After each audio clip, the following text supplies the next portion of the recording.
सत साहिब सतगुरुदेव की जय। बंदी छोड़ कबीर साहिब जी की जय। बंदी छोड़ गरीबदास जी महाराज जी की जय। स्वामी राम देवानंद जी गुरु महाराज जी की जय हो।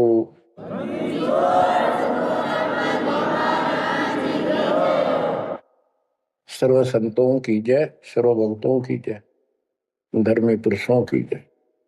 श्री काशी धाम की जय, श्री सुडानी धाम की जय, श्री क्रोथा धाम की जय, श्री बरवाड़ा धाम की जय। सत साहिब परम पिता परमात्मा कबीर जी की प्यारी आत्माओं, परमेश्वर की असीम रजा से, अपने पिता की असीम कृपा से आज इस घोर कलयुग के अंदर अपने को धर्म कर्म करने का प्रॉपर ज्ञान हुआ, विशेष ज्ञान विधिवत, और सच्चा ज्ञान, सच्चा भगवान, सच्ची भक्ति, और आपको पूर्ण सतगुरु प्राप्त हुआ। बच्चों, इस गंदे लोक में आकर परमात्मा भुला दिया हमारे को, भूले नहीं। ये त्रिगुण माया, रविगुण धर्मा से निकल रहा गुण, सतगुण विष्णु जी से, तमगुण शंकर जी से हमारे ऊपर इतना जबरदस्त प्रभाव रखता है कि हम सब भूल जाते हैं और इनसे प्रेरित होकर के सारे उल्टे काम करें। ब्रह्मा जी के गुण से या ठाठ बाट की इच्छा होती है, राजपाट की इच्छा होती है, और संतान उत्पत्ति बाई फोर्स कराई जाती है। जीव के वश का नहीं होता।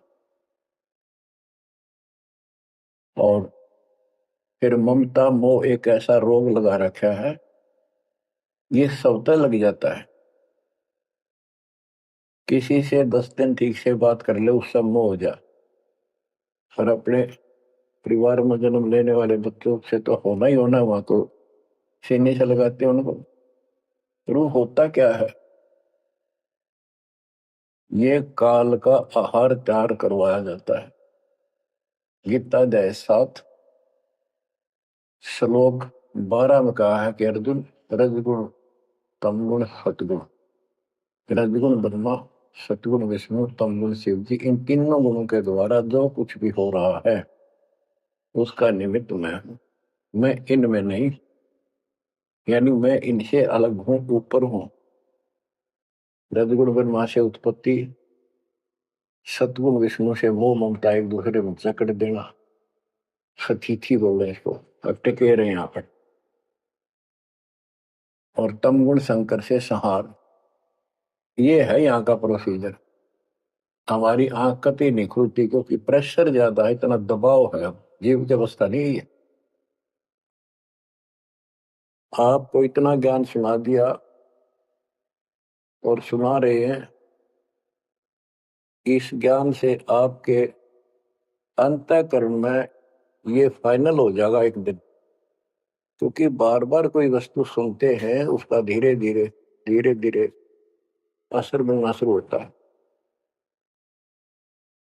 हम बातें सुनते हैं, सत्संग सुनते हैं, विचार मालिक के सुनते हैं, वाणी सुनते हैं, तो एक बार तो कति वैराग आ जाता है कि सचमुच बहुत गलत जगह फंस गए या कुछ भी अपना लेंगे। और उसके थोड़ी सी देर के बाद, क्योंकि मेरे को और काम भी करने होते हैं, ये व्यवस्था यहाँ की ऐसी है, तो फिर शाम तक कति भूल पड़ जाती है। बस मंत्र कभी कभी याद आ जाते हैं, करने हैं। सुबह दोपहर शाम की वो नियमित सतुति भी याद रह जाती है। बाकी समय हम ज्यादातर अन्य कारोबार के सिलसिले में, रोजगार के सिलसिले में बातें करते रहते। वह फिर से थोड़ी सी भूल पड़ जाती है। फिर जब सत्संग सुनते हो फिर जागृति आती है। ये ऐसे चलेगा, चलने दो। जैसे आपको बताता हूँ, बार बार दास बताता है कि आप बच्चे स्कूल में जाते हैं, अध्यापक आता है, अपना उसका पीरियड लेता है, सबको सावधान करता है, ध्यान से सुनो, लाइन में बैठ जाओ। तो हम बहुत सतर्क होके उनकी एक एक बातों को सुनते हैं, नोट करते हैं, लिखते हैं, फिर याद करते हैं। उसके बाद हम फिर खेलते कूदते भी हैं। बच्चे घर का भी काम करते हैं, माँ बाप का हाथ भी बटाते हैं। लेकिन जो स्कूल के अंदर जो बातें सुनी थी, जो ज्ञान सुना था, वो एक अलग कोने में, हृदय के अलग कोने में डिपॉजिट होना शुरू हो जाता है। और उसके अतिरिक्त हम और भी काम सारे करते रहते हैं जो पहले भी कर रहे थे। एक दिन हम विद्वान बन जाते हैं, वो काम फिर भी कर रहे हैं। इस ज्ञान को रह रहकर सुनने से एक दिन आत्मा कभी दृढ़ हो जाएगी कि इस संसार में एक दिन भी रहने का नहीं है, ये संसार एक दिन भी। और कभी भी फिर शरीर यहां से छूट जाए, जाने का टाइम आ जाए, नो प्रॉब्लम। हमारी आस्था सतलोक में जाने की होगी, क्योंकि हमने वहां जाने का टारगेट बना रखा है। पहले तुम्हारा कोई टारगेट नहीं था, हमारे पास जाएंगे कहा। उसमें कोई बच्चे में मोह हो जाता, परिवार में मोह रह जाता, यही कुत्ते बनकर जन्म ले लेते। कबीर साहब कहते, जहां आशा तहां बासा हुई, मन कर्म वचन सुमरियो सो।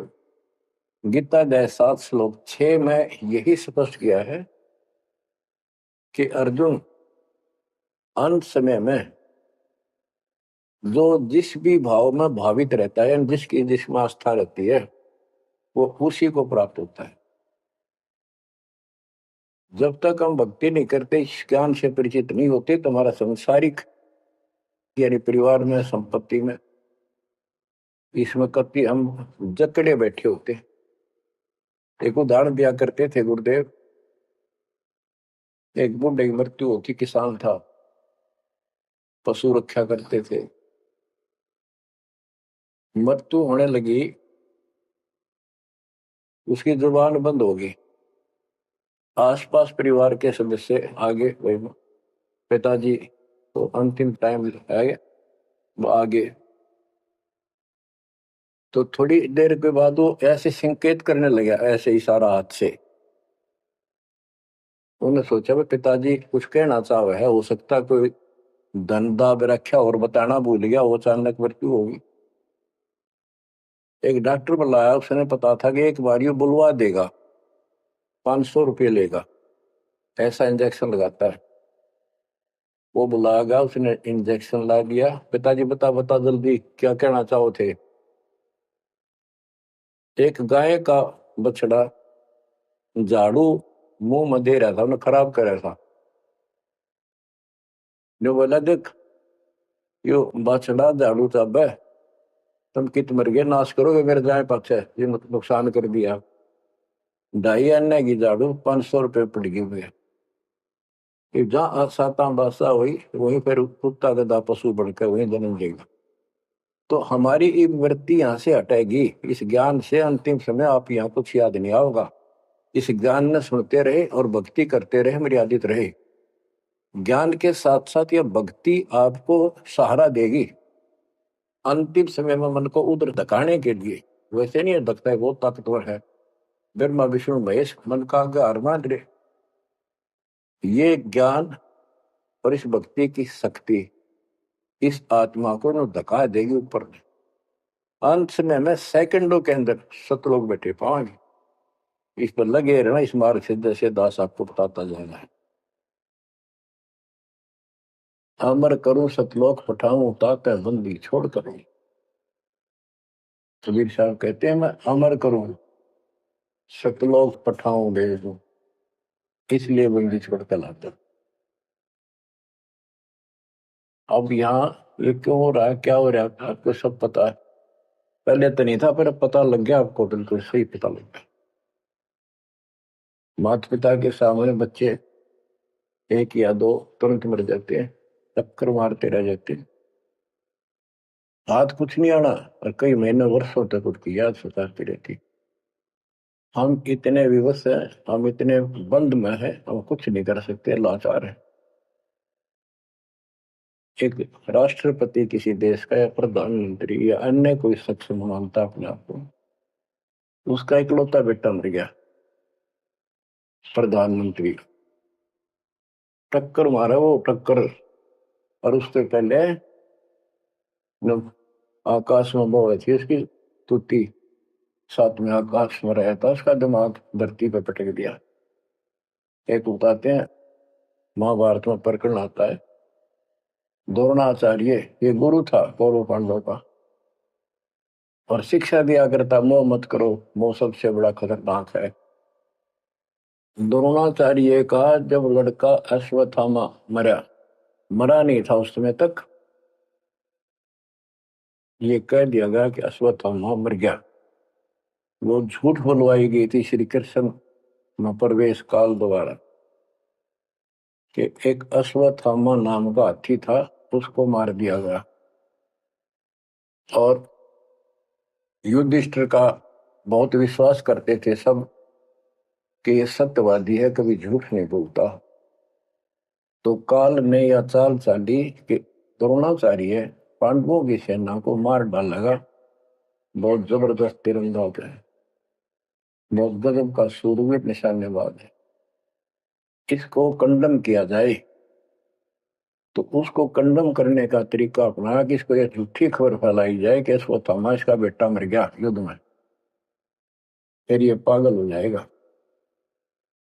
ऊपर तक दुनिया गीत गाती है, जब लग गया अपने जब पता लग गया तो युधिष्ठिर से झूठ बुलवा दिया कि तूने कह दे कि अश्वत्थामा पीते, अश्वत्थामा मर गया, तेरी झूठ भी ना होगी, हाथी मर गया ना, ये हो जाएगा। तो पहले तो युधिष्ठिर माना नहीं, फिर ये कहा कि हाथी मार दिया है, तो झूठ थोड़ी है। झूठ तो थी है, न्यू थोड़ा। पहले हम छोटे से थे तो न्यू कहते अरे झूठ बोली तो ना पाप लगेगा, बोला ना, उंगली पर उंगली चढ़ा के बोली थी, ये कौन पाप लगे। यानी ये अपने फार्मूले हैं, पाप तो लगेगा। तो सबने कहा कि आपका बेटा अश्वत्थामा मर गया द्रोणाचार्य। तो बोला नहीं, मेरा बेटा नहीं मर सकता, नहीं मर सकता, उसको मारने की हिम्मत किसी में नहीं है। कि युधिष्ठिर कह देगा तो मैं मान जाऊंगा।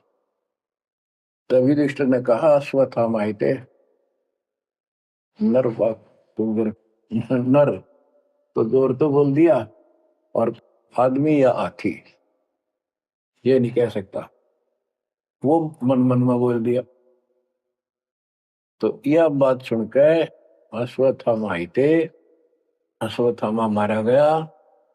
आगे कड़ा सुना था द्रोणाचार्य नरवा कुंजर कह गया, वो इतना पागल ने ढाल हो गया, टक्कर मारा, कति कंडम हो गया, उसने हथियार भी नहीं उठा उसने। और पांडवों ने वो गढ़ जीत लिया उस साइड का जहां वो मोर्चा डटे खड़ा था।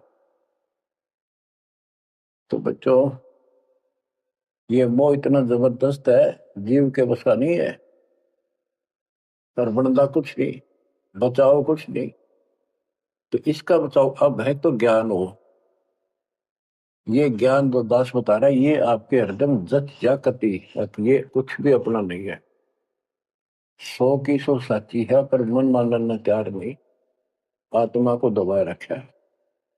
ये सब काल आहार हमसे पैदा कराया जाता है, जैसे कसाई बकरे पालता है।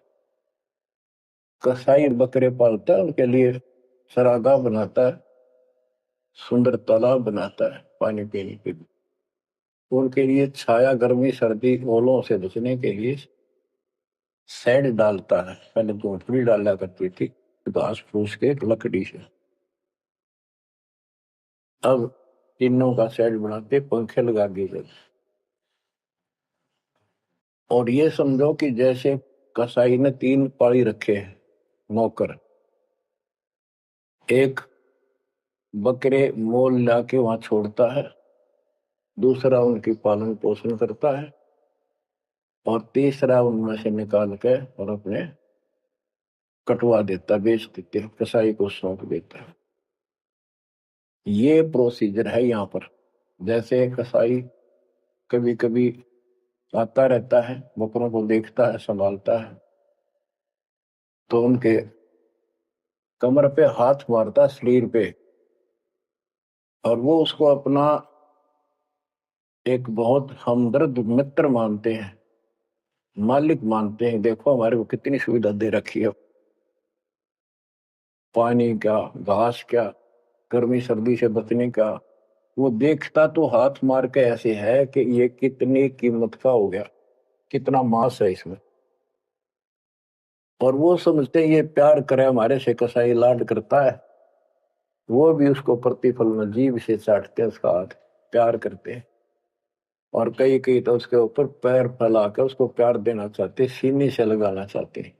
बकरे ऐसा पशु भी प्यार देते हैं, उसको अपना मानते हैं। वो देख रहा है इसमें मांस कितना है, और नौकरों को बता देता है इनको निकाल लो।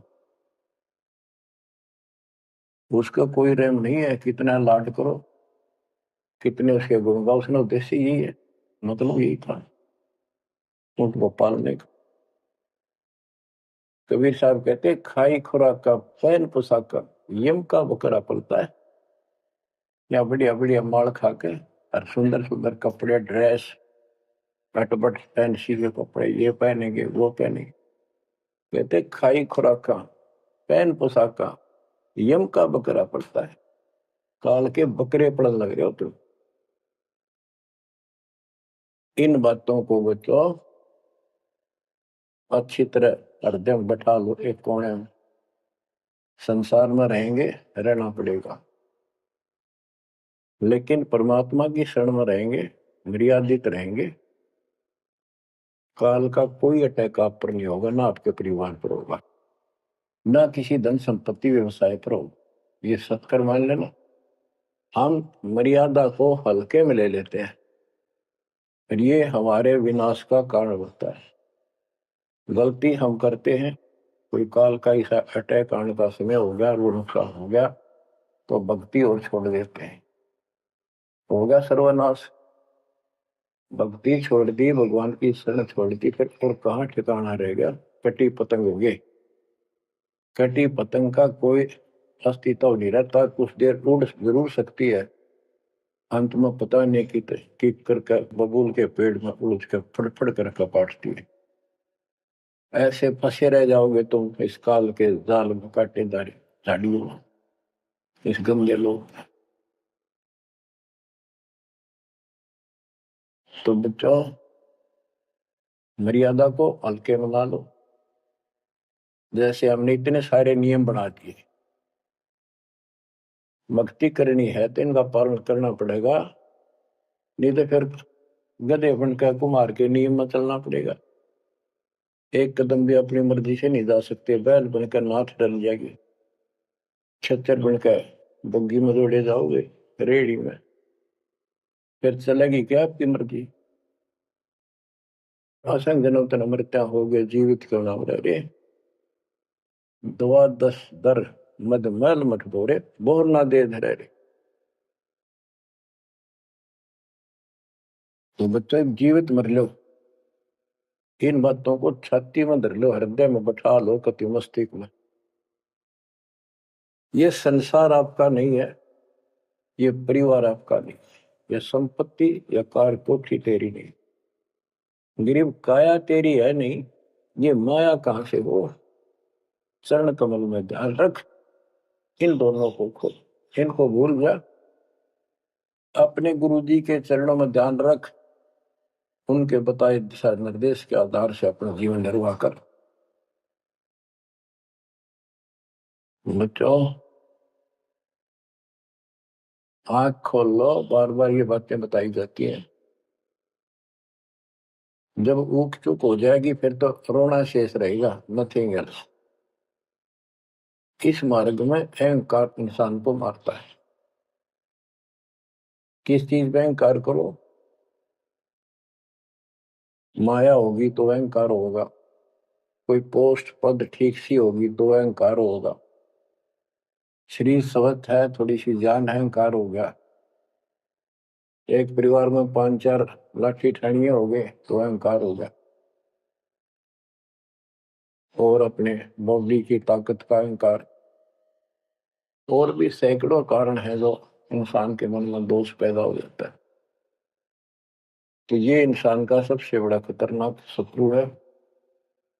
परमात्मा को अहंकार पसंद नहीं, और छोटी मोटी गलती को माफ कर सकता है।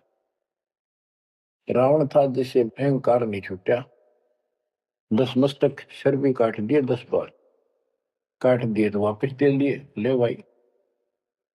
ये सारा कुछ खेल कबीर साहब का किया, सारा कुछ। ये आत्मा परमात्मा की है, चाहे आज राक्षस है, चाहे कोई कसाई है, चाहे देवता है, चाहे ब्रह्मा विष्णु महेश है, चाहे कीड़ी आती छोटे जीव है, कोई मनुष्य है, स्त्री पुरुष है, बालक बच्चे जीव जंतु सब उसके हैं। काल चाहता भक्ति में इनकी आस्था खत्म हो, मालिक चाहता है इनकी भक्ति में आस्था खत्म ना हो, फिर तो कति गए काम क्या। जो भी जैसी साधना मालिक के नाम पर बैठ कर कहीं कर रहा है, उसके पिछले संस्कार से, उस भक्ति से जो उसको मिलना है, उसके साथ साथ परमात्मा उसको सहारा देते। जैसे रावण ने सिर काट दिया शिव जी के निमित्त, तो भगवान के नाम काटा उसने, वो भगवान की खोज में निकला था। साधना गुरु गलत मिलने से उसको मार्ग गलत मिल गया। पिछले जन्म के संस्कारी ही इतने सैक्रिफाइस कर सकते, इतनी कुर्बानी कर सकते, वैसे नहीं हुआ करते। तो पिछले जन्मों में वो भगवान का भगत रहा है, फिर इतना बिगड़ गया कि राक्षस बन गया। तो उस मालिक ने उसको 10 शीश वापस दिए, लेकिन बकवाद करी तो अंत बुरा हुआ। उसके कर्म मत उसने रिद्धि सिद्धि की, उनसे धन दे दिया, वो धन भी यही छोड़ गया। गिरफ्त सर्व सोने की लंका होती, रावण शरण दी, एक पलक में राज विराजी, जम के पड़े दी। मन तो सुख के सागर बसरे, और न ऐसा यसरे। क्या मांगो कुछ थिर न राही, देखत नैन चला जग जाई। एक लख पूत सवा लख नाती, उस रावण का आज दीवान बाती। एक पुत्र मांगते फिरते हैं, एक बेटा देते, हे भगवान बेटा हो गया। बेटियों की तो हम गिनती नहीं करते, बेटा चाहिए बेटा। वो किस लिए उगलथमी पैदा कर रखी थी कि बेटा ना हो तो गति नहीं होगी माँ बाप की। क्योंकि अंत समय में जेठा बेटा, बड़ा पुत्र, माँ बाप का अंतिम संस्कार करा, यानी उसने फूका, फिर उसकी अस्थि डाल का है, फिर उसकी क्रियाक्रम करावे, तो उसकी गति हो। और जिसका बेटा नहीं, उसकी गति नहीं हो सकती। उसको तो संतान वाला मना नहीं करते थे। अब तो ये चांदना होगा, रोशनी होगी, बेटा बेटी है, कितनी मूर्खता का काम था। लेकिन काल ने तो उल्टी पढ़ाई पढ़ानी, उल्टा रास्ते डालना, वो होना एक परंपरा बनाकर बैठ गए। वो एक लकीर के फकीर होंगे। जैसे राजा दशरथ का सबसे बड़ा बेटा रामचंद्र था, तो उसको राज दे दिया, और फिर उसको वनवास देना पड़ गया मजबूरी में। रामचंद्र जी वनवास में चल पड़े। राजा दशरथ का इतना मोह था अपने बच्चों में, रामचंद्र में विशेष, और जो बिछुड़ा उसमें ज्यादा हुआ करे। तो नो चल पड़ा, महल के ऊपर चढ़ के देखा, दिखता रहा, फिर नहीं दिखा तो चौबारे की अटारी पर चढ़ गया। चौबारे पर चढ़ कर जहां तक उससे दिखा, फिर मुंडेर पर चढ़ गया, एडी ठाई गिर गया, वहां से जमीन पर गिर गया, गिरते मर गया। अब रामचंद्र वापस नहीं आया, उसका अंतिम संस्कार किसने करा? वो पूछने वाला वे मंदबुद्धियों ने जो दुनिया को भ्रमित क्या करते थे, किसी की अकल वहां नहीं गई वहां तक। जेठा बेटा था ही नहीं, फिर उसके अंतिम संस्कार किसने करे? दूसरे ने करे होंगे। तो ये बात कहने की है, तो इसका मतलब उसकी गति हुई नहीं। बेटा होते हुए भी अंतिम संस्कार नहीं कर सका। तो इन बातों ने छोड़कर सतगुरु कबीर साहब द्वारा जो ज्ञान दिया है इस पे दृढ़ हो जाओ। देखो हमारी सारी बात उल्टी है। भक्ति मार्ग में बेटा है बेटी है अच्छी बात है, परमात्मा के चरणों में लग गए दोनों तो हम तो बरी से हो गए, क्यों भगवान आप पर खड़ा हो गया। और बेटा भक्ति नहीं करता बेटी करती है तो एक कोडी का नहीं हो बेटा किसी काम पर। कबीर साहब कहते हैं राम रटत कन्या बली साकर फलाना पूत, छेरी के गल गल थना जिसमें दूध न बूत। बकरी के गल में एक खाल लटका रहा थन के साथ, व्रत की खाल। कहते वो बेटा था गल का ऐसे वजन है सिर पर, बेमतलब का व्रत का दिखावा दिखावा है। और वह बेटी अच्छी राम रटत कन्या बली सकट बलाना पूत। तो बच्चों ये दातम मार्ग है, इसमें सारी बातें पहले से विपरीत हैं। देखो बेटा ना होगा बेटी बेटी होगी तो यह सृष्टि नहीं चलेगी, और बेटी बेटी होगी बेटा नहीं हुआ तो भी दिक्कत संसार की सृष्टि में आ सकती है। बाकी भगत का कोई फर्क नहीं पड़ेगा। इन बातों को जो दास कहता है इनको एक सामान्य बातें ना समझना, निष्कर्ष है इस जीवन का। जिसके बेटी नहीं है उसको ये तड़प रह जाती है बेटा होता, या भूल के भी ना करना। इन बेटे वाले देख लो कितने सुखी, टाइम पर रोटी नहीं चाह ने भी तरसे बैठे बैठे। वो छोटा सोचा बड़ा आप दे देगा, बड़ा सोचा छोटा कह देगा। बड़े बेटे आंखें में आंसू बुढ़ाएंगे। और बेटी आखिरी सांस तक प्यार देती है अपने माँ बाप को, एक आदि ने कमी बात कह नहीं सकते, वो किस्से के बिना होती हो तो आत्माएं नष्ट होती है। आखिरी सांस तक यहाँ भी हमने देखा जैसे लड़की रोटी खा रही है और लड़का वैसे बैठा था। माँ ने कहा बेटा वो सामान ला कर रोटी तैयार बनाऊ भोजन। बैठा बेटा ना लाऊं यूं कौन खोए अलावे। बेटी तो कह भी कोई ना रोटी खाती खाती छोड़ के आण की थी, एक 10 साल का की होगी, लड़का 12-13 साल का। उठ कर रोटी छोड़ के हाथ धोकर और सामान लाकर माँ को दे दिया। लेकिन फिर भी बेटे में मोह ज्यादा और बेटी में नहीं। इसका कारण यह था कि हमने बेटी को बाहर बना लिया इस गलत रीति रिवाज।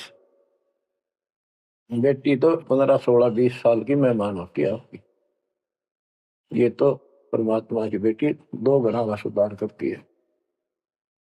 आगे जाके घर बसावे उस परिवार को भी सुधारे और माँ बाप के अंदर मोह न्यारा रहे।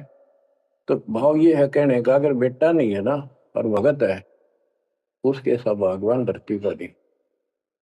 प्रथम तो वो है जिसका कति संतान नहीं, वो भगवान। दूसरा वो है जिसका बेटा ना हो, बेटियां की करके शादी वृद्धावस्था में अपना लेकर माड़ा जब है। और बेटी वहां बैठी भी माँ बाप की चिंता करेंगी और कोई न कोई सुविधा उनको देती रहेगी। और बेटा छाती पर रह के भी खून फूके जाएंगे, कति साफ दिखाई दे है, इसमें कोई मानो तो ना मान। लेकिन बेटे भी हैं ठीक है, और उनमें वो भी भक्ति करो आप भी करो, कुछ दिन में उनको समझ आ जाएगी। पुत्र वधु भी भगवान से डरने वाली हो जाएंगी, माँ बाप का ध्यान रखें, वैसे कोई विकल्प नहीं इसका। लेकिन इस दुख को हम अच्छा मानते हैं पुत्र ना होने से। हम तो काल ने गधे बना रखे हैं, जितना कष्ट हमें रहे और वजन लग जा रहा है तो हम सीधे चाला और कम हो जाता मानने को। हमारा तो जैसे एक माई का पुत्र मर गया 15-16 साल का, और भगत थी, टक्कर मारी, रोना पड़े है कि बस की बात है, पाला पोसा ले जाता का। फिर उसने थोड़ा सबर हुआ जैसा उस दूसरे देखो बिना भगत थे उनके पड़ोस में, जो उनके लड़के की शादी होगी और वह पत्नी थी बदचलन, उनको समझाने की चेष्टा करी कि तू ऐसा ना कर, लेकिन वह तो मानी नहीं, उसने वही फांसी खा ली। अब वह भी मर गई और वो बेटा भी जेल में और वो सारे जेल में। वो दहेज के कारण, एक बेटा था ऐसे ही, उसने बहू को प्रताड़ित किया दहेज लेने के लिए, गरीब घर की लड़की थी, उसने सुसाइड कर लिया। वैसे सुसाइड करना कोई विकल्प नहीं है, इसे गंदे आदमी को छोड़ के कुमारी रह ले, अपने घर पे बैठ जा। तो उस बेटे के कारण माँ बाप ने भी सजा हुई, बहनों तक भी जेल होगी। इसे बेटे ने के फूका है, ईसा तो पहले मर जाता था अच्छा था। लेकिन हम इस बात को मानने को तैयार नहीं है, ना मानने में जब क्या कर लोगे, काम तक आ गया मारे जाओ टक्कर। तो कहने का भाव ये है कि इन विचारों से अपने मन को सेट रखो, परमात्मा जो करता है वो सही करता है। जैसे आपको बताते रहते हैं, एक बार हजरत मूसा जी यहूदी धर्म के प्रवर्तक में से किसी ने पूछा सत्संगी ने कि आज के दिन सबसे बड़ा इल्म वाला यानी ज्ञानी कौन है, उसने अपने आप को बताया। तो उसका अल्लाह बोला, जिसको खुदा मानते हैं, जिसने कुरान का ज्ञान दिया, बाइबल का दिया। कि मूसा तने ये बात बहुत गलत की, मुझे अच्छा नहीं लगा, तुमने अपने आप को कैसे कह दिया मैं सबसे विद्वान हूँ। अब मूसा जी भी अपनी जगह ठीक थे जी, यो ज्ञान आपसे प्राप्त हुआ, आप भगवान खुदा हो, और खुदा जो ज्ञान देता हुआ सबसे उत्तम होता है, मैं उसी के आधार पर कह दिया। ना नहीं, तेरा ज्ञान तो अल खिजर के ज्ञान के सामने फर्स्ट भी नहीं, कुछ भी नहीं है। तो अल खिजर के पास मूसा जी पहुंच गए। अल खिजर जी ने कहा, कबीर साहब थे वो, कि मेरी तो बातों को माननेगा नहीं, विश्वास नहीं करेगा, जो मैं को बातें माननी पड़ेगी, तो ऑब्जेक्शन नहीं होना चाहिए, और बोल लेगा नहीं, देखता देखता रही। मूसा जी बोले, बिल्कुल महाराज, जैसे आप कहोगे, मुझे सब्र करने वाला पाओगे, कति मैं ऑब्जेक्शन नहीं करूंगा आपकी बातों में। अगर तू खरा उतरा तो ज्ञान बताऊंगा, ना बताऊंगा। उसने रास्ते में चलते एक जवान लड़का था, 17-18 साल का, अलखीजर ने पकड़ के और उसकी गर्दन पकड़ के मार दिया।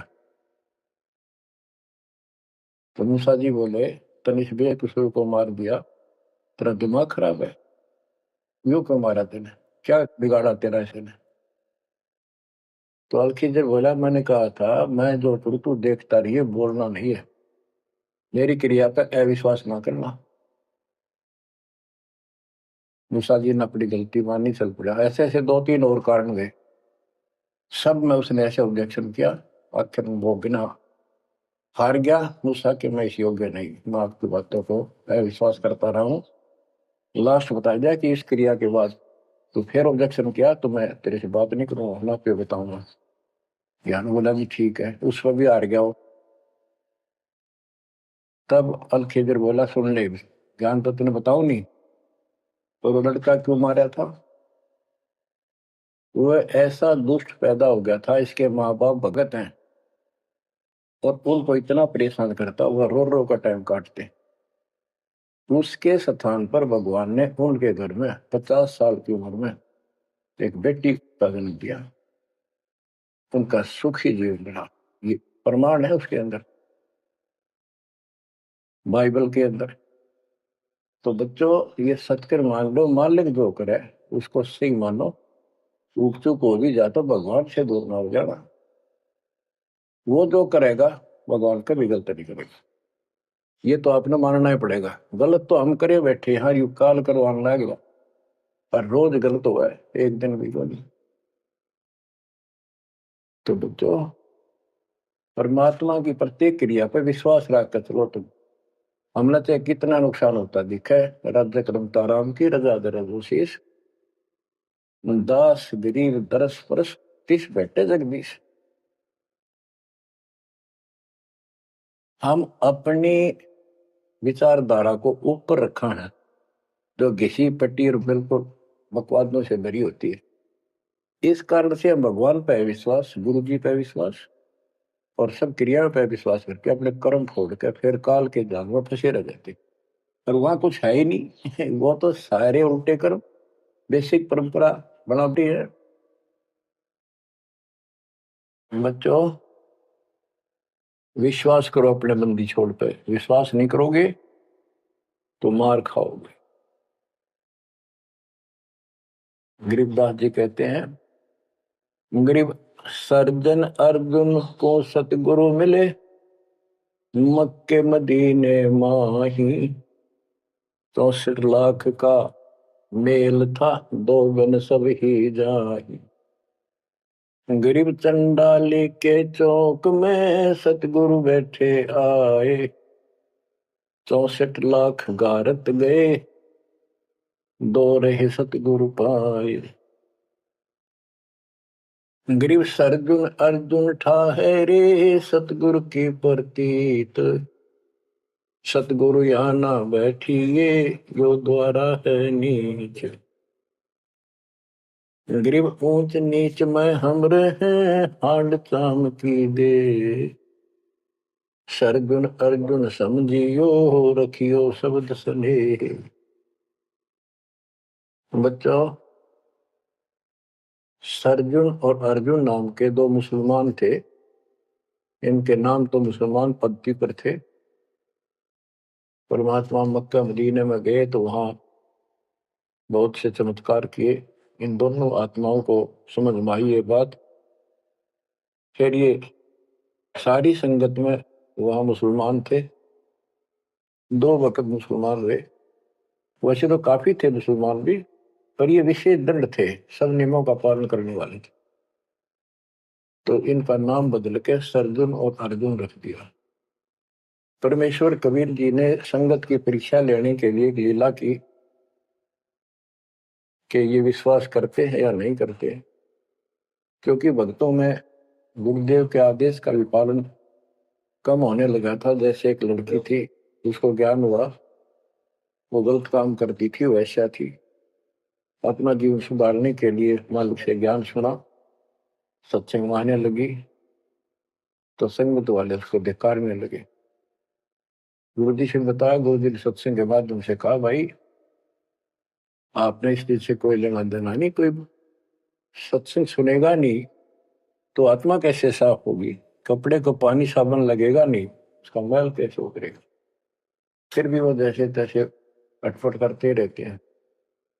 एक दिन मालिक ने परीक्षा ली, एक लड़की उस वैश्या को हाथी पर बैठाया, हाथी किराए पर लिया, हाथ में गंगा जल, सफेद पानी बोतल में भर लिया जैसे शराब हो, लड़की के कंधे पर हाथ रख लिया, सारी काशी में घुमा दिया, साथ में रविदास जी थे। तो जितने भी सबको पता चलता है, लोग देखते गए, शिष्यों को बुला बुला के लाओ, देख हम तो क्या करते, वहां पर वैश्या तक जाती है, दुल्हा कैरेक्टरलेस है। पहले तो हम भगवान क्या करते उसको, इतने सुख दे दिए, जान निकली पड़ी थी, टोटा दुखी कर रहा था, शरीर में कष्ट थे, कहीं सुबह का रोटी भी नहीं थी, और इतने ठाट कर दिए गुने दिनों में। जब तो भगवान थे, आज वो शैतान लगे। ये हमारी कमजोर बुद्धि, जीव बुद्धि की सोच थी। सब परमात्मा को छोड़कर दूसरी साधना करने लग गई। गरीबदास जी कहते, बड़ुआ बड़ुआ सब कहे, कोई ना जाने खोज। क्यों ऐसे किया था उस मालिक ने, इसको कोई नहीं समझ सका। दास गरीब कबीर कर्म, बट सर का बोझ, कि वो इतने शिष्य बना लिए थे, उसका भार गुरु पे होता है उनको पार करने का। और वो सारे निकम्मे हो गए थे, अविश्वास करे थे, मर्यादा का पालन नहीं करते थे, तो एक का झटके में सारे आपा पड़ गए, वो भार सारा उतर गया। तो उस समय अर्जुन सर्जुन बाहर गए हुए थे, उनका ड्यूटी लगाई थी, तू जाया करो मुसलमानों के मेला में और समझाओ लोगों को। तो मक्का मदीना से ये आए। उस समय सारी लीला हो चुकी थी, और कबीर साहब उनकी परीक्षा के लिए उस दिन भी उस लड़की के घर जा बैठे, वैश्या के आंगन में। अर्जुन सरजुन को बताया कि गुरुजी तब भाई कति गिर गए, जुल्म कर दिया सरेआम, वैसा के साथ हाथी में घूम रहे थे, शराब पी रहे थे। अर्जुन सरजुन को विश्वास नहीं हो रहा था कि ऐसी क्या बात कर रहे हो, ऐसी बात कहने से ही पाप लगता है गुरु जी के प्रति, तुम ये बोल क्या रहे हो। तो एक बोला मैं अभी देख का हूँ, आज भी वहीं बैठे ना, एक ही न तो जा देख ले, देख लो जाके। वो दोनों वहां गए, परमात्मा बैठे थे, लड़की पैर दुबारी, गुरु जी बैठे चारपाई पे, बेटी बैठी नीचे। तो गुरु जी को शिक्षा देते हैं, गिरिप सरजुन अर्जुन ठहरे सतगुरु के प्रतीत, यानी उनने कुछ दृढ़ता दिखाई थी। फिर जाके देखा तो वहां सतगुरु से बोले, सतगुरु आना बैठिए यो द्वारा है नीच, हे सतगुरु आप यहाँ ना बैठो, ये तो एक नीच औरत का घर है। परमात्मा बोले गरीब ऊंच नीच में हम रहे, ये हाड चाम की दे, तुम्हारी हाड चाम की दे है इसकी कोई।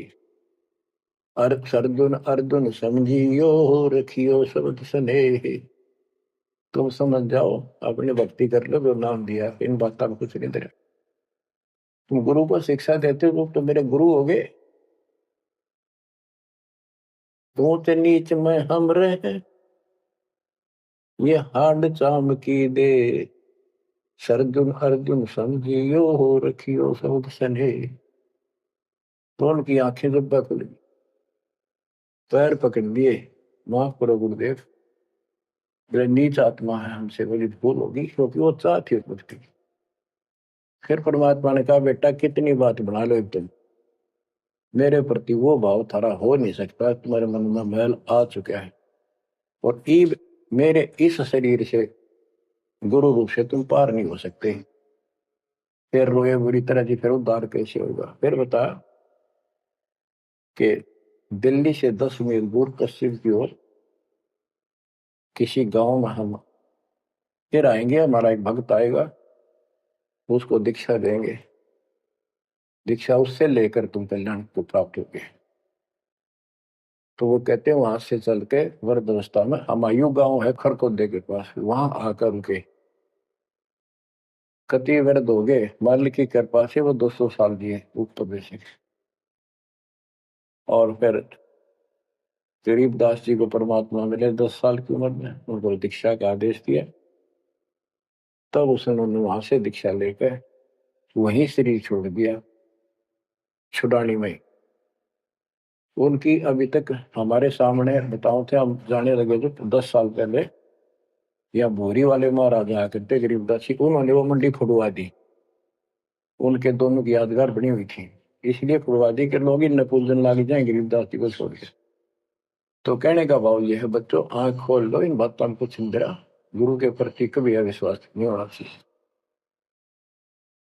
और परमात्मा की प्रत्येक क्रिया को शिरोधार्य होना चाहिए। आंख खोल लो, परमात्मा बार बार यह मौका नहीं देगा आपको, समझा है तो सिर दर पाओ, और नहीं रे ऐसा दो। ये संसार समझदा नहीं, कहना शाम दोपहरे में, गरीब दास ये वक्त जात है, रोओगे इस पैरे। भक्ति नहीं करते वो न्यू रोएंगे, गलत साधना कर रहे वो रोएंगे, ये सच्ची भक्ति करके मर्यादित ना रहे तो तुम रोओगे। कभी सीधे हो जाओ, समर्पित हो जाओ, मालिक के चरणों में सदा ध्यान रखो, बुराइयों से बचो, सेवा सुमन दान करो, मर्यादा का निर्वाह करो, मालिक आपको मोक्ष दे। सत साहिब।